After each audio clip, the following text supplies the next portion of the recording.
जहां अंसारी आप सभी दोस्तों का बहुत बहुत स्वागत करता हूं। आज का हमारा टॉपिक जो रहेगा वो द्विवेदी युग पर रहेगा और परिचय एवं संपूर्ण विश्लेषण रहेगा द्विवेदी युग पर दोस्तों। और ये टॉपिक सभी के लिए इम्पोर्टेंट है। ऐसा नहीं है कि सिर्फ ये UGC net JRF TGT PGT या सेट या स्लेट या हिंदी से संबंधित अनिवार्य प्रश्न पत्र जहाँ से भी आते हैं वहाँ के लिए महत्वपूर्ण नहीं। ये अंडर ग्रेजुएट के लिए भी महत्वपूर्ण है, पोस्ट ग्रेजुएट के लिए भी महत्वपूर्ण है। और UGC net JRF TGT PGT LT grade state level, set level, slate level जो भी है, यूएसबी, डीएसएसबी, जो भी जहाँ भी एग्जाम के पेपर होंगे वो द्विवेदी युग से संबंधित महत्वपूर्ण प्रश्न पूछे जाते हैं। तो मैं आज उन पर आधारित जो भी महत्वपूर्ण मुझे प्रश्न लगे हैं उसको मैंने की मटेरियल तैयार करके इसके बाद मैं क्लासेज में लेकर के आया हूँ दोस्तों। तो शुरू करता हूँ, लेकिन शुरू करने से पहले आप सभी दोस्तों के लिए एक रिक्वेस्ट है। सबसे पहली बात कि आप एक कॉपी, एक पेन लेकर के रखिएगा। अगर क्लासेज को आप देखते हैं तो कुछ पॉइंट को नोट कर लीजिएगा, नहीं तो आप पहले क्लासेज को एक बार सुन लीजिए, फिर दूसरी बार आप क्लास को नोट कीजिए। तो स्टार्ट करते हैं आज का क्लास। देखिए, परिचय, इंट्रोडक्शन। सबसे पहले द्विवेदी युग का समय क्या रहा था? तो देखिए, द्विवेदी युग का समय 1900 से 1918 ईस्वी तक रहा था दोस्तों। ये समय पूछे जाते हैं, याद रखिएगा ये समय 1900 से 1918 का समय पूछा जाता है। द्विवेदी युग का समय याद रखिएगा। और इस काल के जो प्रवर्तक थे वो कौन थे? तो इस काल के प्रवर्तक जो थे दोस्तों वो महावीर प्रसाद द्विवेदी थे। कहीं आपको MHP मिलेंगे, MHP यानी महावीर प्रसाद द्विवेदी, याद रखिएगा। और इस काल में जो मुख्य पत्रिका थी वो कौन सी थी? तो देखिए, इस काल में महत्वपूर्ण पत्रिका जो थी, महत्वपूर्ण पत्रिका याद रखिए, वो सरस्वती पत्रिका थी। और कहाँ से निकलती थी? प्रयाग से, यानी प्रयागराज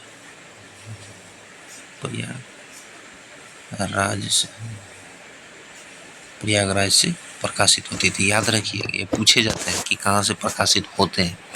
यह युग हिंदी साहित्य के सामाजिक, राष्ट्रीय और उपयोगितावादी दृष्टिकोण का काल है। कौन? द्विवेदी युग। इसके बाद इस समय साहित्य केवल मनोरंजन का साथी नहीं रहा, बल्कि राष्ट्र और समाज की सेवा का माध्यम बना दोस्तों। यह समय बहुत इम्पोर्टेंट है, एक एक पॉइंट जो है ना बहुत इम्पोर्टेंट। अब आते हैं नामकरण का। नामकरण का कारण क्या पड़ा कि नामकरण इसका द्विवेदी युग हुआ? आप समझिएगा, बहुत सरल भाषा में इसको बना कर लाए, बहुत बिल्कुल अपना मटेरियल हम इसमें टाइपिंग किए, बिल्कुल एक एक शब्दों।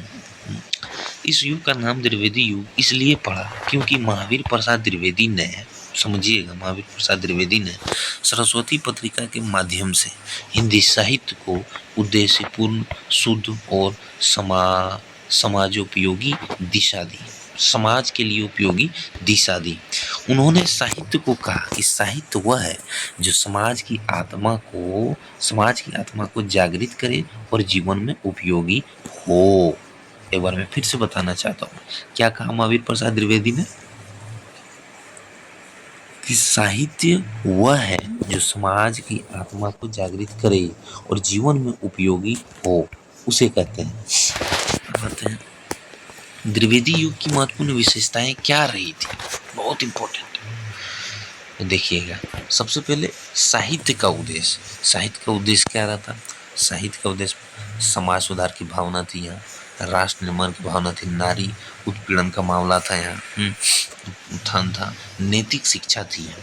इसके बाद भाषा शैली, खड़ी बोली का परिष्कार था, यहाँ शुद्ध और व्याकरण संपन्न भाषा थी यहाँ। इसके बाद विषय क्या रहा था? स्वदेशी एवं प्रेम थी, श्रम था यानी कि मेहनत था, नारी सम्मान था, शिक्षा था, नीति और आदर्शवाद था यहाँ। काव्य की प्रवृत्ति था, उपदेशात्मक था, सुधारात्मक और यथार्थपरक था। याद रखिएगा, यहाँ ये चीज पूछे जा सकते हैं। काव्य की प्रवृत्ति कैसी थी? उपदेशात्मक था, सुधारात्मकता और यथार्थपरक थी। यथार्थ परक थी। याद रखिए, काव्य की प्रवृत्ति में पूछे जा सकते हैं देकर के। इसके नवीन विधाओं का विकास आलोचना, निबंध, कहानी, नाटक यहीं से स्टार्टिंग माने जाते हैं। आलोचना अधिकतर यहीं लिखे गए हैं। याद रखिए, आलोचना में कहानी उपन्यास का उत्कर्ष काल था, यानी कि चरम हो रहा था। पत्र पत्रिकाओं का योगदान, सरस्वती पत्रिका ने राष्ट्र और समाज में जागरण का कार्य किया। नैतिकता की प्रधानता, साहित्य में धर्म, नीति और सदाचार की भावना थी। यहाँ कैसी थी? नैतिकता की भावना कैसी थी? यहाँ साहित्य में धर्म, नीति और सदाचार की भावना थी। यहाँ दोस्तों सदाचार की भावना थी। इसके बाद यथार्थवाद की शुरुआत है। जीवन की समस्याओं का चित्रण मिलता है। जीवन की समस्याओं का यह चित्रण मिलता है। स्त्री शिक्षा और समाज सुधार कैसी थी? प्रमुख विषयों में सम्मिलित है। प्रमुख विषयों में सम्मिलित थी। स्त्री शिक्षा और समाज सुधार सब विषयों में प्रमुख विषयों में सम्मिलित। राष्ट्रीयता और चेतना, विदेशी शासन के विरुद्ध देशभक्ति की भावना का प्रसार हुआ था। द्विवेदी युग की प्रमुख परिभाषा यानी इम्पोर्टेंट डेफिनेशंस।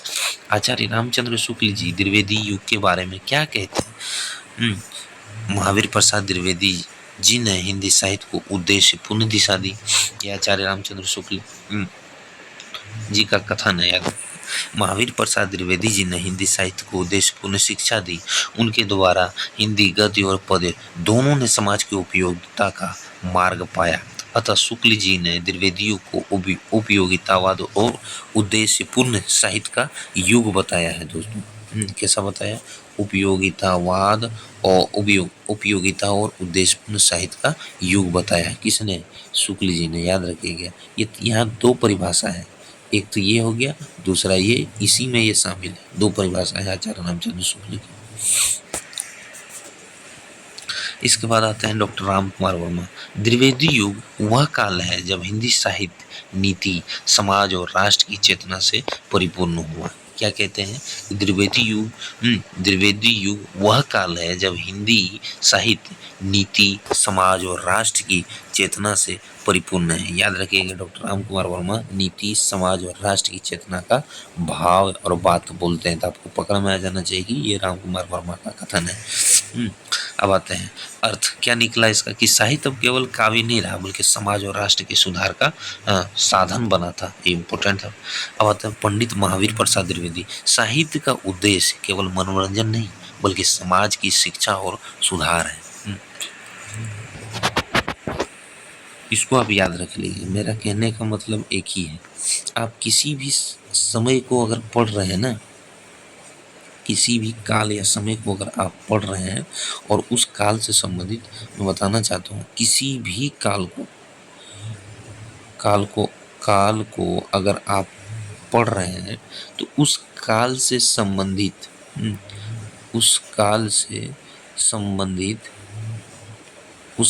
संबंधित अगर आप परिभाषाओं को अगर नहीं पढ़े हैं या परिभाषाओं से संबंधित आपको परिभाषाएं याद नहीं है, तो मैं समझता हूँ कि उस काल को आप अच्छे से नहीं समझ सकिएगा। 5-10 साहित्यकारों की परिभाषाओं को अगर आप पढ़ लीजिएगा ना, तो आपको उस काल के बारे में माने कि संक्षेप में कुछ समझ आ जाएगा। तो देखिए, यहाँ महावीर प्रसाद द्विवेदी जी भी ने द्विवेदी युग को एक दिशा दिया और उन पर आप समझ सकते हैं कि ये कैसी परिभाषा है और क्या हुआ होगा। मेरा कहने का मतलब ये है। तो देखिए, साहित्य का उद्देश्य केवल मनोरंजन नहीं, बल्कि समाज की शिक्षा और सुधार है। आप इस चीज को समझ लीजिएगा। लाइफ भर आपको साहित्य का उद्देश्य केवल मनोरंजन नहीं, बल्कि समाज की शिक्षा और सुधार है। महावीर प्रसाद द्विवेदी जी का कथन है। आप अगर इस चीज को समझ लिए तो समझिए द्विवेदी युग लगभग आप समझ लिए। इसके बाद अर्थ क्या है? साहित्य में उपयोगिता थी, नैतिकता थी, समाजोपयोगिता थी, समाज प्लस उपयोगिता थी। तत्व का सर्वाधिक प्रमुख था। यहाँ तत्व बहुत सारे दिए। अब तत्व वो एलिमेंट्स नहीं है विज्ञान के, अलग है। यहाँ हाइड्रोजन, H1, हीलियम, H2 वो नहीं है। अब आते हैं आचार्य हजारी प्रसाद द्विवेदी। द्विवेदी युग हिंदी साहित्य का वह काल है जब कवि और लेखक समाज की समस्याओं के प्रति जागरूक हुए और साहित्य जीवन के आदर्शों का मार्गदर्शक बना। द्विवेदी युग हिंदी साहित्य का वह काल है जब कवि और लेखक समाज की समस्याओं के प्रति जागरूक हुए और साहित्य जीवन के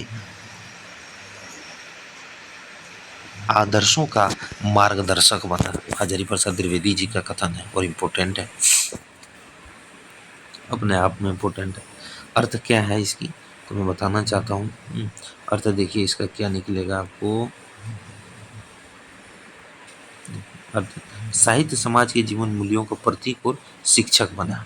हजारी प्रसाद द्विवेदी जी का कथन है कि साहित्य जो है समाज के जीवन मूल्यों का प्रतीक बना और शिक्षक बना। साहित्य समझने के लिए हजारी प्रसाद द्विवेदी जी, इसकी व्याख्या है, इसमें यही चीज समझिएगा। आगे बढ़ते हैं। अर्थ डॉक्टर बच्चन सिंह,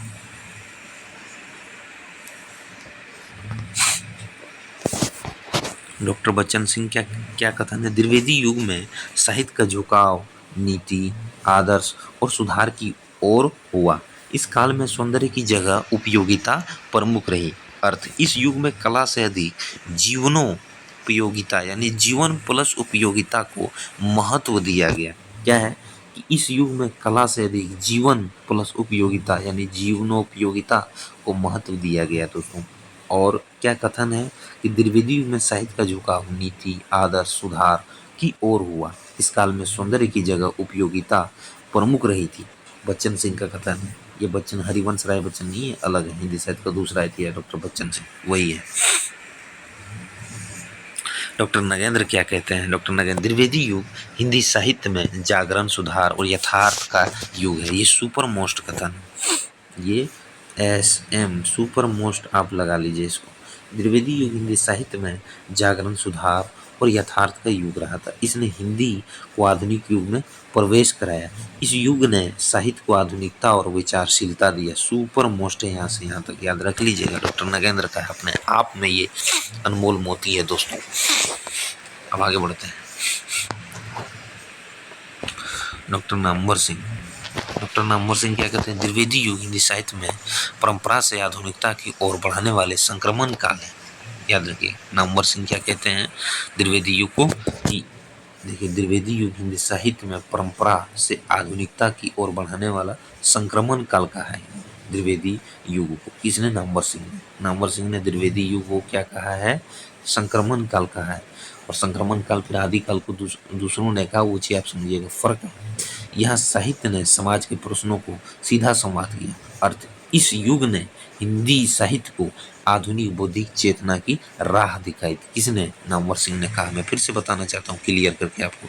देखिए डॉक्टर नामवर सिंह क्या कहते हैं, द्विवेदी युग हिंदी साहित्य में परंपरा से आधुनिकता की ओर बढ़ाने वाला संक्रमण काल है। यह साहित्य ने समाज के प्रश्नों से सीधा संवाद किया।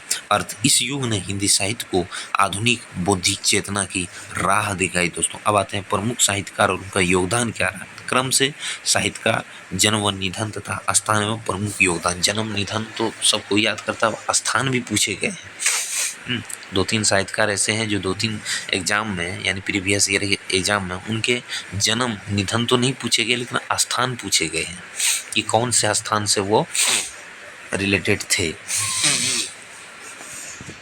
अब आगे बढ़ते हैं।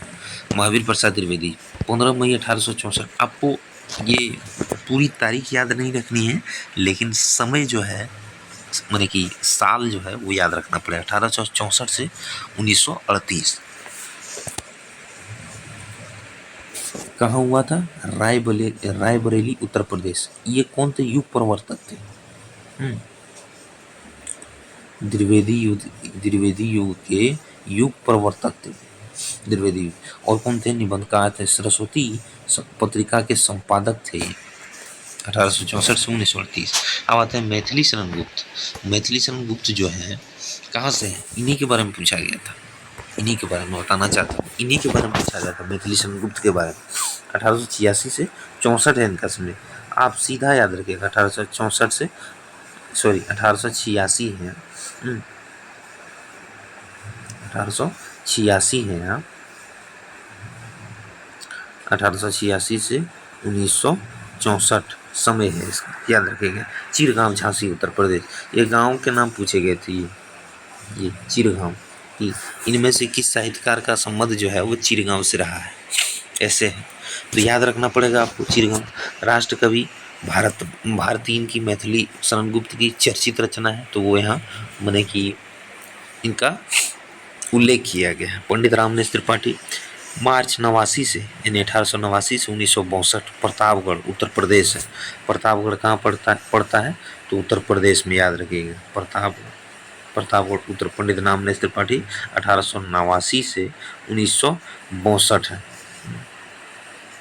1962 ईस्वी सन में है सब में। राय प्रतापगढ़ उत्तर प्रदेश इनकी पथिक रचयिता है। पथिक जो है सबसे सुपर मने की रचना है इसकी, इसलिए इस काल में इसकी उल्लेख यहाँ किया गया है। अब आते हैं श्रीधर पाठक 1858 से 1928 ईस्वी, 80 साल ये जिए थे।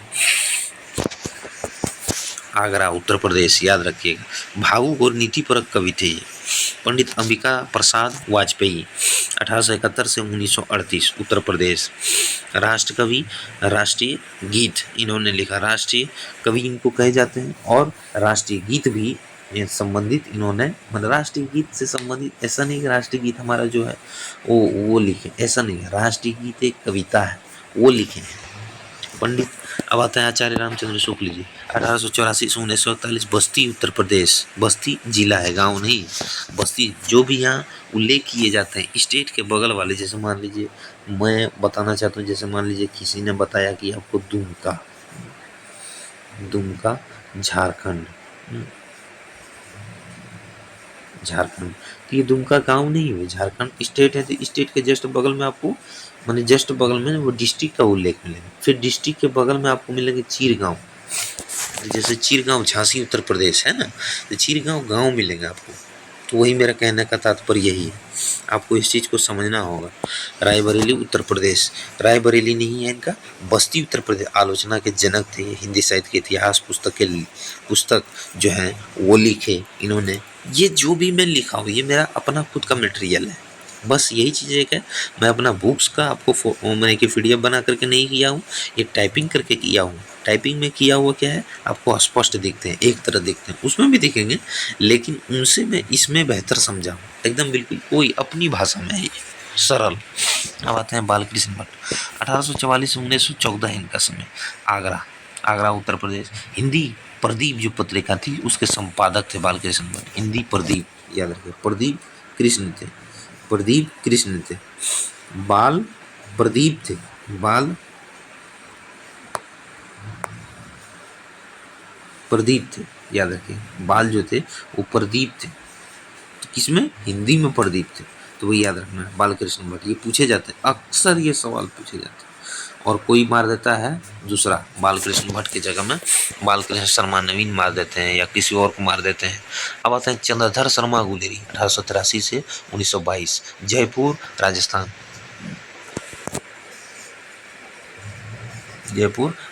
कहानीकार थे, उसने कहा था, चर्चित कहानी थी। माखनलाल चतुर्वेदी 89 से 68, यानी 89 यानी 1989 नहीं, 1889 से 1968। होशंगाबाद उत्तर प्रदेश। कहीं कहीं आपको उल्लेख मिलेंगे MP भी। तो होशंगाबाद का जो क्षेत्रीय है वो मध्य प्रदेश से रिलेटेड है। मध्य प्रदेश से रिलेटेड मतलब ऐसा नहीं, पड़ोसी है उसका, वो जो डिस्ट्रिक्ट है वो उसमें मतलब कि बॉर्डर पाता है। तो कहीं कहीं MP भी आपको आएंगे तो घबराना नहीं, होशंगाबाद ही मिलेंगे। पुष्प की अभिलाषा इनकी चर्चित रचनाएं थी, किसकी, माखनलाल चतुर्वेदी की। इनका नाम ही है माखन लाल चतुर्वेदी, बहुत सुपर मोस्ट है इनकी, पढ़िएगा पुष्प की अभिलाषा, एक एक पंक्ति जो है वो सुपर मोस्ट है। हम तो पढ़े हैं, कई बार पढ़े हैं, हमारा क्या बोलते हैं कि मैंने कि पोस्ट ग्रेजुएट में ये था, और अच्छी है, जो चर्चित है उसको एक दो बार पढ़ना चाहिए। उनसे क्या होता है आपको समझ आएगा, आपका सोचने समझने और बोलने का नज़रिया तौर तरीका बदलेगा, समझ सकिएगा चीज़ों को। और प्रेमचंद, प्रारंभिक काल यहीं से माने जाते हैं, ऐसे तो जो भी हैं वो है ही, लेकिन प्रेमचंद तो आधुनिक में हम मानते हैं। 1880 से 1936 इसमें भी है 31 जुलाई 1880 से कितना है मई में 1936 ईस्वी में इसका वाराणसी उत्तर प्रदेश का जन्म। मैंने कि शहर रहा था। यथार्थवादी कथाकार एवं उपन्यास सम्राट थे ये दोस्त। यथार्थवादी कथाकार थे, कथाकार का मतलब कहानीकार एवं उपन्यास सम्राट थे। इन्होंने चीज़ों को समाज में ये नहीं किया कि भविष्य में ऐसा होगा वैसा नहीं, जो चीज़ें में इसके सामने में घटित हुआ वो यथार्थ एकदम बिल्कुल लिख दिया। और ये उपन्यास में सम्राट थे, सम्राट। उपन्यास सम्राट मतलब राजा। और बहुत चर्चित चर्चित इन्होंने उपन्यास लिखे। अब आते हैं प्रमुख रचनाएं, वर्ष एवं व्याख्या। क्रम से रचना का नाम और लेखक तथा प्रकाशन वर्ष, विषय वस्तु या व्याख्या या विषय वस्तु क्या। अब आते हैं भारत भारती। भारत भारती मैथिली शरण गुप्त की रचना है 1912 ईस्वी में। क्या है इसमें? राष्ट्र प्रेम है, जागरण का प्रतीक है। मैं आपको बताना चाहता हूँ, ऊपर में जो भी साहित्यकार का नाम का उल्लेख किया गया, वहाँ रचनाओं का नाम उल्लेख नहीं किया गया है। नीचे में उन सब से संबंधित, ऐसी बात नहीं है, द्विवेदी युग में जो चर्चित रचनाएं थी उन पर आधारित है। जैसे मैं बताना चाहता हूँ कि द्विवेदी युग में चर्चित रचना जो थी, चर्चित रचना जो है उनका उल्लेख यहाँ किया गया। आप समझिएगा कि ऊपर में क्यों नहीं किया गया, ऐसा बात नहीं। देखिए आपको ऊपर में पॉइंट मिलेंगे, यहाँ ये भी एक पॉइंट है। क्या है कि प्रमुख रचनाएं एवं व्याख्या या क्रम से रचना का नाम, उल्लेख तथा प्रकाशन वर्ष किया गया। भारत भारती मैथिली शरण गुप्त 1912 में। राष्ट्र प्रेम जागरण का प्रतीक है इसमें। अब आते हैं पथिक, पंडित रामनेस त्रिपाठी 1912 में। मानव जीवन की यात्रा का प्रतीक है, मानव जीवन की यात्रा का प्रतीक है। राष्ट्रीय गीत, अंबिका प्रसाद वाजपेयी 1910 ईस्वी में आते हैं। अंबिका प्रसाद वाजपेयी राष्ट्रीय गीत है। कविता थी 1910 ईस्वी में। रचना विधि देशभक्ति से ओतप्रोत गीत संग्रह है ये।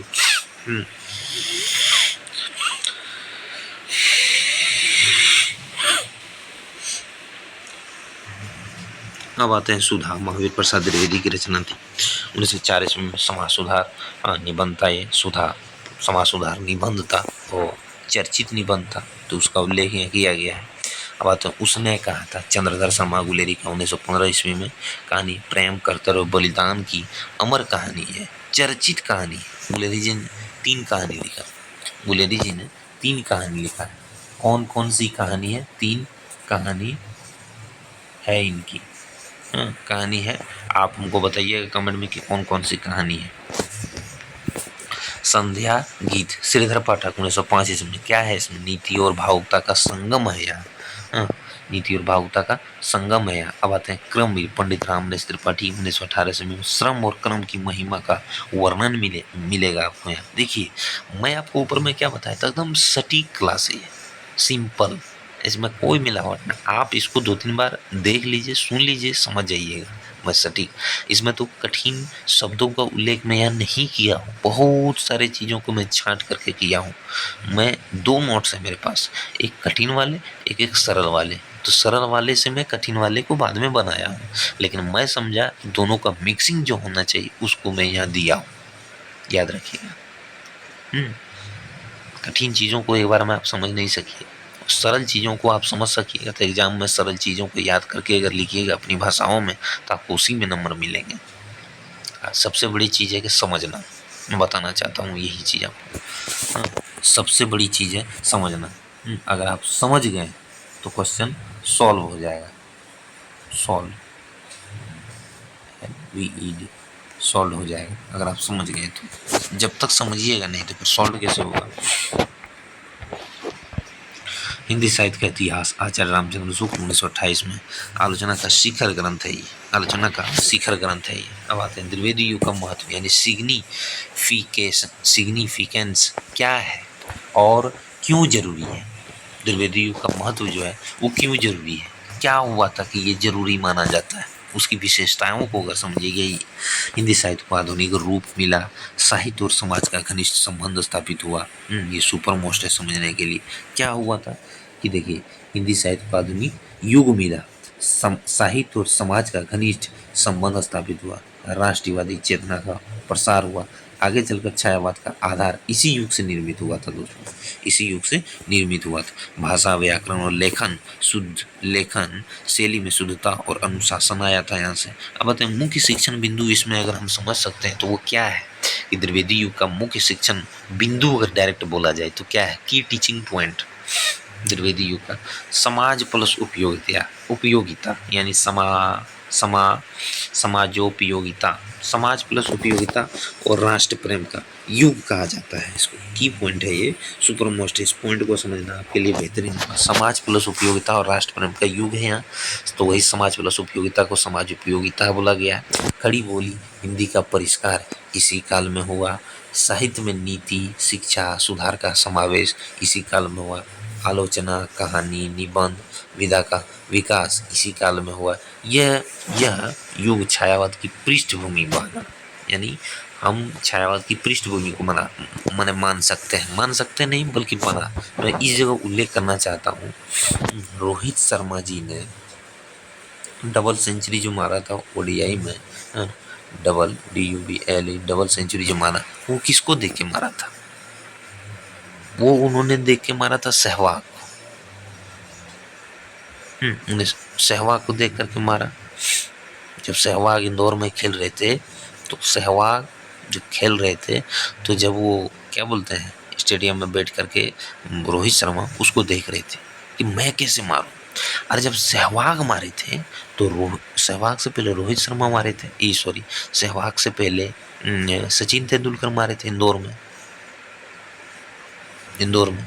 जबकि उसको मारने में डबल सेंचुरी ओडीआई में 41 साल लगे, 41 साल। और उसी को फिर दोबारा करने में 1 से 2 साल लगे। तो सचिन तेंदुलकर को देख करके क्या बोलते हैं सहवाग ने मारा, फिर सहवाग को देख करके रोहित शर्मा ने मारा, फिर उनको देखने के बाद 1 साल के बाद उन्होंने फिर मार दिया। फिर मैंने कि 13 में जब मारा, फिर 1-2 साल में फिर और एक खिलाड़ी ने मार दिया, क्रिस गेल ने। फिर 1 साल छोड़कर दूसरे साल में 17 में फिर रोहित शर्मा ने मारा, डबल। फिर 18 में और एक खिलाड़ी ने मारा, फकर जमान, और एक खिलाड़ी, फिर 19 छोड़ करके 20-21 तरफ में आ गए, फिर वो और एक खिलाड़ी ने मारा, फिर और एक खिलाड़ी ने मारा। तो वो चीज़ है, देखने से होता है। तो छायावाद की पृष्ठभूमि बनाया, पृष्ठभूमि हमारा, उसको देख करके हम आगे बढ़े।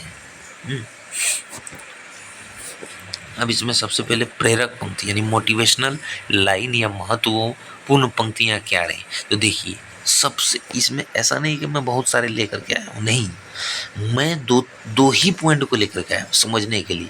मैं आपको एक छोटा वीडियो दूंगा या लेकर के आऊँगा महत्वपूर्ण पंक्तियों से संबंधित, हर सेक्शन का मतलब काल से। तो देखिए, द्विवेदी युग ने हिंदी साहित्य को दिशा दी और साहित्य ने समाज को चेतना दिया। शिक्षा, साहित्य और संस्कार यहीं से सच्ची प्रगति का मार्ग बना। याद रखिए, बस यही चीज़।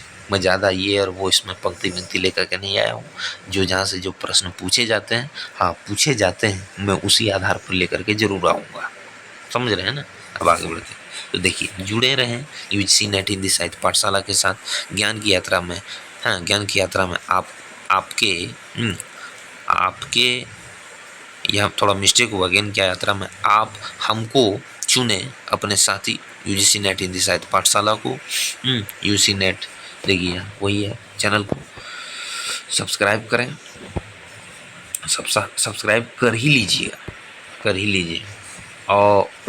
लीजिए दोस्तों। उसके बाद अच्छा, एक सवाल है, क्या आप चाहेंगे कि मैं अब इसी द्विवेदी युग पर भाग दूसरा लेकर के आऊँ? कमेंट में हमको जरूर बताएं। आपकी प्रतिक्रिया का हमको इंतजार रहेगा। बाकी thank you all friends. Shahjahan Ansari, Dumka, Jharkhand. तो आज का क्लासेज आपको कैसा लगा हमें कमेंट में ज़रूर बताएं, और इसमें से क्या छूट गया वो भी आप हमें सजेस्ट कर सकते हैं, क्योंकि जब तक आप हमारी दर्पण है, अगर आप हमें नहीं बताइएगा तो कौन बताएगा। कोई भी गलती अगर हम करेंगे या कोई सजेस्ट अगर आपके पास है तो हमें अपनी प्रतिक्रियाएं दीजिएगा। प्रतिक्रिया देने का आपको 2 तरीके हैं, या तो मुझे मेल कर सकते हैं, मेल आईडी हमारा अबाउट सेक्शन में है, वहाँ भी आप कर सकते हैं। इसके बाद या तो मुझे डायरेक्ट आप कमेंट कर सकते हैं, मैं वहाँ भी आपका जवाब देने का 100% मैं प्रयास करूँगा। यही सुझाव है, यही मेरी आकांक्षा है। तो मैं आज का क्लास समाप्त करते एक छोटी सी रिक्वेस्ट यही करना चाहूँगा कि अगर चैनल पर आप सभी दोस्तों अगर नए हैं तो चैनल को सब्सक्राइब करें और चैनल को लाइक करें।